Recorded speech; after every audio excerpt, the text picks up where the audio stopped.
क्या कभी आपने ऐसा सोचा है कोई व्यक्ति मर चुका है और जिसको जलाने के लिए सब पहाड़ों से अपने अपने घरों से लकड़ी लेके आ गए हो और अंतिम तैयारी यात्रा की तैयारी चल रही हो और उसके बाद वो व्यक्ति में प्राण दोबारा से संचालित हो जाते हैं। क्या आप कभी ऐसा सोच सकते हो? दोस्तों, मरने के बाद कभी कोई लौट के आया है? आज तक ऐसा कभी नहीं हुआ है। दोस्तों, ऐसी घटना मेरे पास आज आई है उत्तराखंड से, अल्मोड़ा से। और दोस्तों, दिल दहला देने वाली घटना है कि मरे हुए इंसान कभी जीवित नहीं होते हैं, लेकिन गोलू देवता की कृपा और गोलू देवता के आशीर्वाद से किस तरीके से उसका दुख काटा दुखियारी का गोलू देवता ने, उसके बाद जो महिला जी और लंबे समय तक जी, 25 साल तक। तो दोस्तों, ऐसी सच्ची घटना मैं आप लोगों के समक्ष लाता हूं। नमस्कार दोस्तों, मैं हेमचू पहाड़ी आप लोगों के समक्ष सच्ची घटना लेके आता हूं। मैं आपसे ये नहीं कहूंगा चैनल को लाइक करें, सब्सक्राइब करें, शेयर करें। मैं केवल आपसे यही रिक्वेस्ट करूंगा कि आप वीडियो को पूरा देखें। उसके बाद आपको लगेगा कि वाकई में यार हेमचू पहाड़ी ने जो बात बोली है, जो ये कहानी है, सत्यता के आधार पर है, ऐसा हमारे उत्तराखंड में हो सकता है। फिर दोस्तों, आप मेरे चैनल को लाइक करें, सब्सक्राइब करें और अपने मित्रों के साथ भी भेजें। इस वीडियो के माध्यम से किसी के घर के इष्ट या किसी के अपने घर के इष्टों के प्रति आस्था जाग जाए तो मैं यहां से अपना आप को बड़ा भाग्यशाली समझूंगा। तो दोस्तों, आज की सच्ची स्टोरी में आगे बढ़ने से पहले चैनल का इंट्रो।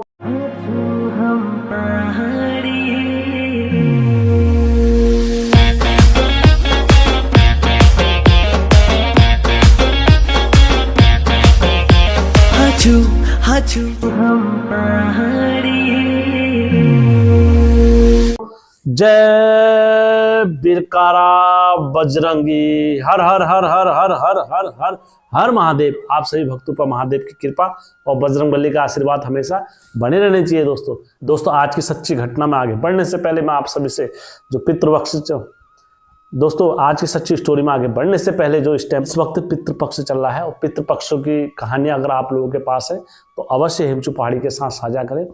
और कोई भी और दोस्तों अन्य देवी देवताओं की कहानी कुछ भी है तो आप हेमचू पहाड़ी के साथ साझा कर सकते हैं। मेरा यकीन माने दोस्तों, मैं उस घटना को सत्य घटना समझ के ही चैनल पर अपलोड करता हूं। दोस्तों, मुझसे संपर्क करने के लिए आप फेसबुक, इंस्टाग्राम या आप टेलीग्राम पर भी हमारे साथ जुड़ सकते हो। वहां पर से भी आपको हर दिन और हर रोज नई स्टोरी मैं आपके साथ अपडेट करता रहूंगा। तो दोस्तों, आज की सच्ची स्टोरी में आगे बढ़ते हैं। आज की सच्ची स्टोरी इस प्रकार से शुरू होती है। दोस्तों, दो पति पत्नी थे। पत्नी का नाम अनीता रख देता हूँ, पति का नाम राजू रख देता हूँ, बाकी सब इसी में इर्द गिर्द सब चलते रहेंगे। पत्नी और जो पति थे राजू थे, दोनों की उम्र भी लमसम 50 के आसपास, 60 के आसपास पति की हो गई थी और जो पत्नी अनीता थी उसकी उम्र लमसम 55 साल हो गई थी। तो दोनों पति पत्नी अपना पहाड़ों में मेहनत करते थे और समय समय पर काम धंधा जैसे फसल बो दी और गेहूँ बो दिए, अपना भाट झूमर वगैरह जो भी बोते थे टाइम टाइम पर बो के और अपना खेती बाड़ी करके अपना जीवन व्यापन करते थे पहाड़ों में।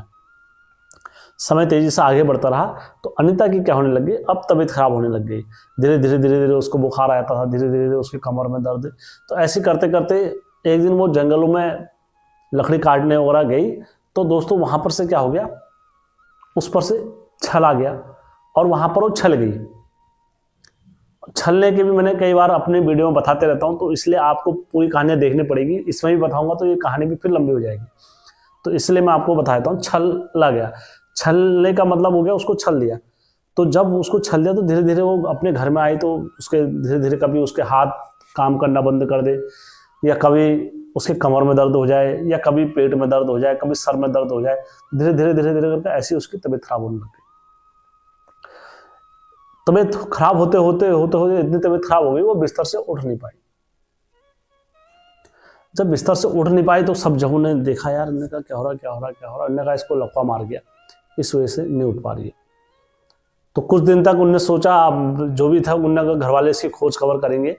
तो घर वालों ने भी खोज खबर नहीं करी। उन्होंने कहा अब लकवा मार के क्या करें। उसकी पत्नी ने भी कहा लकवा मार के क्या करें, हम अब कुछ नहीं कर सकते यार, अब कहाँ ले जाएं, क्या ले जाएं, ये तो डबल लागने, तो ये और अब क्या करूँ, हम तो हमारे बेटे के है ही न सकन। तो अब दोस्तों पहाड़ की समस्या हुई, मैं उसके कह भी नहीं सकता हूँ क्या सही है क्या गलत है। क्योंकि हमारे पहाड़ों से आप लोगों को पता है कोई व्यक्ति बीमार भी होता है तो ये अल्मोड़ा से हल्द्वानी से या फिर दिल्ली, फिर इस तरीके से रोड बने रहते हैं। और पहाड़ों पे हमारे जो भी है स्वास्थ्य की, पहाड़ों में आज तक भी कोई हमारे लिए स्वास्थ्य का कोई ऐसा उचित विकल्प नहीं है। मैंने कई बार इस बात को रखा हुआ भी है कि उनके लिए स्वास्थ्य का कोई ऐसा विकल्प उचित वो नहीं रहता मान। तो दोस्तों इसी तरीके से समय आगे बढ़ता रहा धीरे धीरे करके। अब वो जब उसकी बिल्कुल खोजबीन सारी बंद कर दी तो एक दिन प्रातःकाल सुबह 4 बजे जब उठाया तो उनने उसको, अपनी पत्नी को उठाया, धर्म पत्नी को, अनीता को, अनीता उठ, अनीता उठ, अनीता उठ राजू ने। तो अनीता नहीं उठी। तो सुबह 6 बजे तक होने तक ये खबर हो गया कि अनीता मर गई। अब दोस्तों जब ऐसी खबरें जब भी फैलती हैं तो बड़ी तेज़ी से फैलती है कि यार वो मर गया, फलानी शरण मर गई, फलानी शरण मर गई, फलानी शरण मर गई। तो हमारे पहाड़ों में ये रिवाज होता है, जब भी कोई मरता है या कुछ एक्सपायर होते हैं तो हमारे घरों में, जैसे अब प्लेन साइड में तो क्या होता है, पर्ची काटते हैं, घाट चले जाते हैं, वहीं से सब लकड़ी वगैरह ले लेते हैं। हमारे पहाड़ों में नहीं होता ऐसा।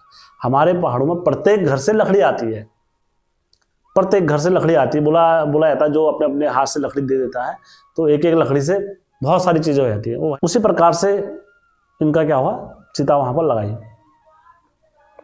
तो सब जने अपने अपने घर से एक एक लकड़ी का लेके आए और लोगों ने अपना वहाँ पर दिया, देते रहे। तो इनने वहाँ पर चिता हो गई। अब जब दूर से हर जगह से जब आदमी आते हैं वहाँ पर, तो उसी प्रकार से इनके गांव में भी एक डंगरी थे कुल देवता के, और बहुत परचुनी डंगरिया थे, जिनने मुझे बोला कि हिम भाई हमारा नाम वगैरह सब गुप्त रखना, ये तो कथा है, मैं आप लोगों को गोल देवता के प्रति बता रहा हूँ आज तक कि क्या चीज़ होती है गोल देवता करके। तो वो जब डंगरिये वहाँ पर पहुँचे तो सब लोग वहाँ पर रोना धोना, आप लोगों को पता ही है क्या करते हैं क्या नहीं करते हैं। जो राजू था और राजू डंगरिया था, जो डंगरिया और राजू की क्या होती थी, जैसे मजाक भी होती थी, कभी बैठने में कभी ये करने में आपस में मजाक भी होती थी। तो उसी प्रकार से जब राजू ने, जब डंगरिया आए वहाँ पर गोलजू के धाम में आए, गोलजू के धाम पर गोलजू भी आती थी, माता गढ़देवी भी आती थी और निरंकार देवता भी आते थे। तो जैसी इनका जब वहाँ पर आगमन होता है उस प्रांगण में, तो दोस्तों कुछ हद तक नेगेटिविटी कम हो गई थी।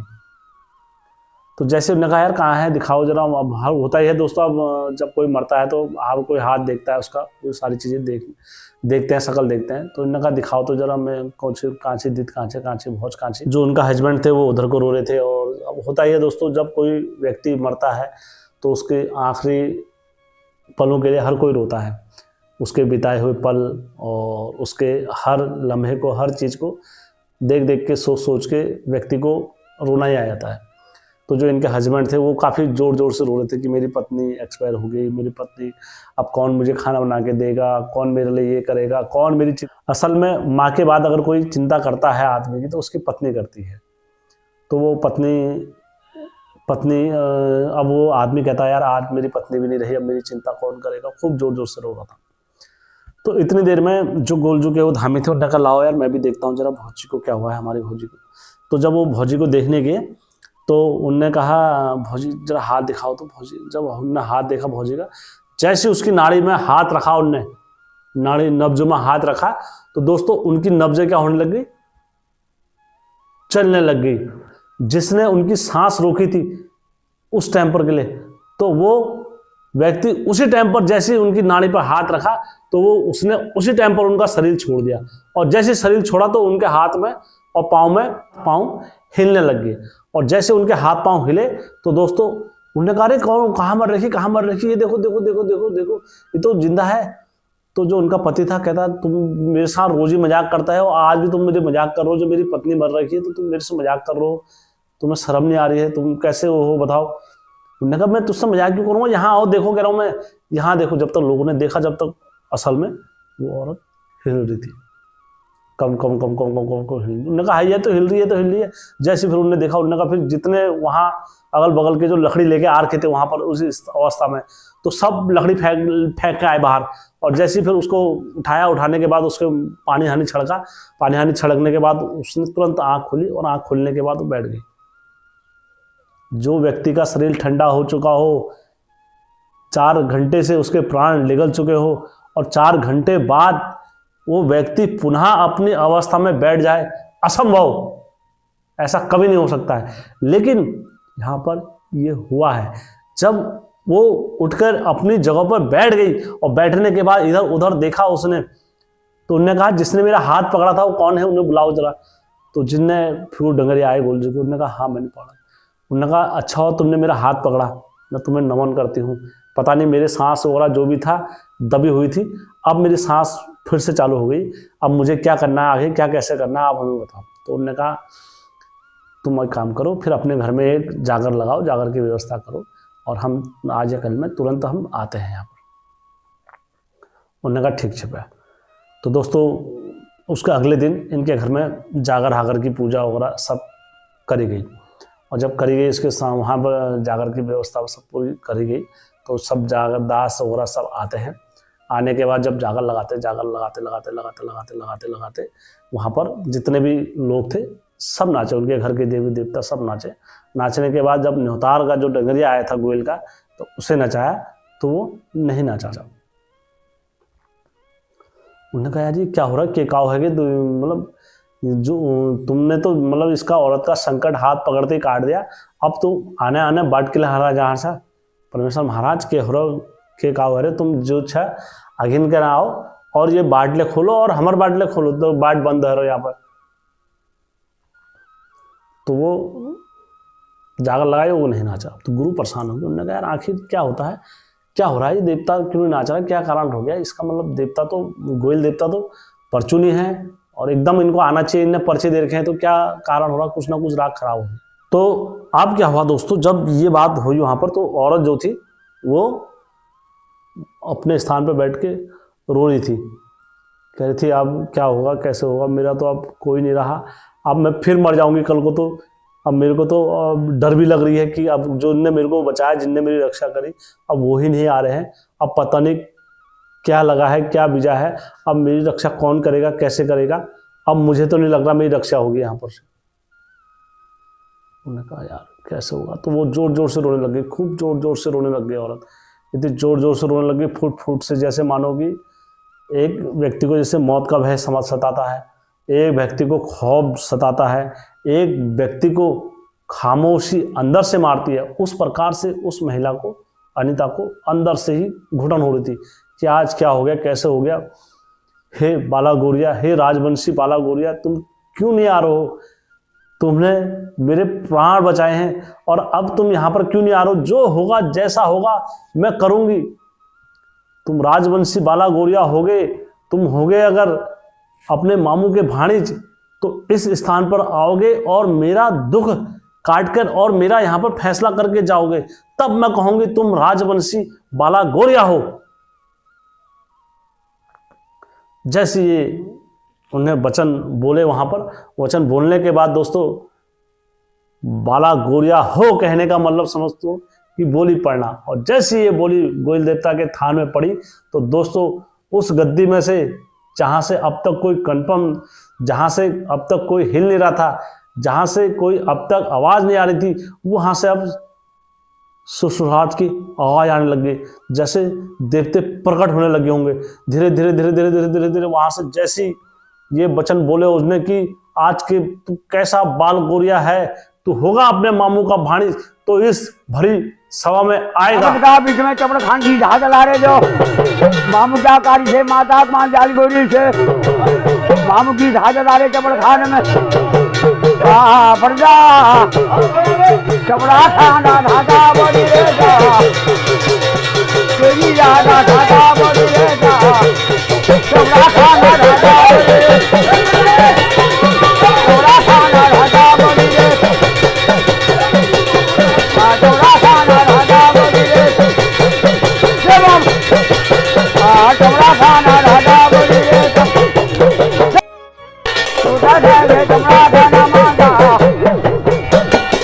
ये वचन बोलना और उस गद्दी से जय मामू की, जय मामू की, जय मामू की, जय मामू की उद्घोष प्रकट हो जाना, और गोयल देवता नाचे जय मामू की, जय नामू की, जय मामू की, जय मामू की करके नाचे, और उनने अपनी दाढ़ियां पकड़ी और उसी टाइम पर उस दाढ़ी में से खिचड़ी पकड़ी, और खिचड़ी पकड़ने के बाद वो महिला में से घुमाई, और घुमाने के बाद सतनौ तैयार करा, और सतनौ तैयार करने के बाद दोस्तों वो गधरे में गए उसी टाइम पर, और उस गधेरे में गए जहां पर से वो महिला को छल लगा था, और उस जगह पर जाकर के वहां पर से दिशा भाग करा, पूरा पंचपुचौनी का दिशा भाग करा। दिशा भाग करने के बाद वहां पर चक्र बनाया, और चक्र बनाने के बाद उस स्थान पर उसी टाइम पर एक मुर्गी रखी दोस्तों, और मुर्गी के प्राण झट से चले गए। और जैसे चले गए मुर्गी के प्राण, तो दोस्तों फिर वो मुर्गी को वहीं दबाया, और दोस्तों ना किसी ने मारा ना किसी ने कुछ करा, चक्र में रखते ही मुर्गी के प्राण चले गए। और उसके बाद वो जय मामू की जय मामू की जय मामू की करके घर के अंदर आए। घर के अंदर आने के बाद फिर उनने वो महिला को बबूती लगाई। बबूती लगाने के बाद उनने कहा था आज के बाद कहीं पर भी जाएगी छले ना मत, कभी भी कोई छलेगा या कुछ भी होगा तो मत छलना, ना तेरे को तो मार दिया था इन लोगों ने। वो तो शुक्र कर तो अपने बाला गोरिया तो अपने इस भाई का कि तेरे को ये भाई बचा के लेके आया वहां से, नहीं तो वो तो ऐसे हैं, वो सांस पर बैठने वाले हैं, वो हृदय पे बैठने वाले हैं, और हृदय पे बैठ के प्राण निकालने वाले हैं। वो शैतान है, और शैतान प्राण लेके ही मानता है। और जब से उसने मेरी गद्दी भी बंद कर दी थी, जब से मैंने उसका निवाला छीना था, उनने कहा तुमने मेरा निवाला छीन दिया, अब मुझे क्या दोगे, क्योंकि मैंने छला है तो छलने के बाद मेरा हिस्सा बनता है। तो जब मैंने उसका हिस्सा दिया उसको, अब वो भी खुश है और तुम भी खुश है। आगे से अपना ध्यान रखना, और आगे से कभी ऐसी हरकत मत करना, कहीं पर भी जाएगी तो वो मत करना। तो दोस्तों देखते देखते वो महिला फिर जागर समाप्त हुई, और जागर समाप्त होने के बाद देखते देखते वो महिला फिर से तंदुरुस्त हो गई। ना कमर दर्द, ना बुखार, ना सर्दी, ऐसी सारी बीमारियां खत्म हो गई।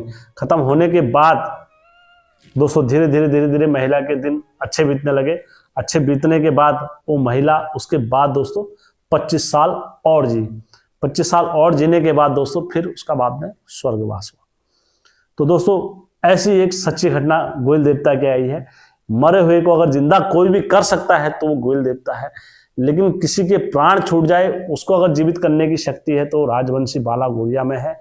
और अगर ऐसा कोई कर सकता है तो हमारे उत्तराखंड के देवी देवता हैं। एक नहीं दोस्तों, ऐसे कई देवता हैं जो अपने भक्तों को आज भी न्याय दिला रहे हैं, लेकिन हम लोगों की करनी कहीं ना कहीं कम हो गई है। हम लोगों की आस्था आज भी कहीं ना कहीं कम हो गई है, इसलिए देवी देवता भी हमारे लुप्त होते जा रहे हैं। दोस्तों अगर कहानी अच्छी लगी होगी तो अपनों के साथ, अपने परिवार वालों के साथ अवश्य शेयर करना। और यदि इस कहानी का आपको प्रमाण चाहिए, किसने दी, कहाँ से दी, कैसे आई कहानी, तो आप हिमचू पहाड़ी से संपर्क करें। 3 दिन के अंदर मैं आपको इस कहानी का प्रमाण दूंगा, लेकिन 3 दिन से अगर ज़्यादा समय होता है दोस्तों फिर मैं इस कहानी का प्रमाण आपको नहीं दे सकता, क्योंकि मेरे पास आए दिन कहानियाँ आती हैं और मैं डेली कहानी बना के आप लोगों के समक्ष पेश करता हूँ, तो इसके लिए फिर मैं क्षमा चाहूँगा। तो दोस्तों अगर वीडियो अच्छी लगी होगी तो अपनों के साथ शेयर अवश्य करना। जय उत्तराखंड, जय देवभूमि।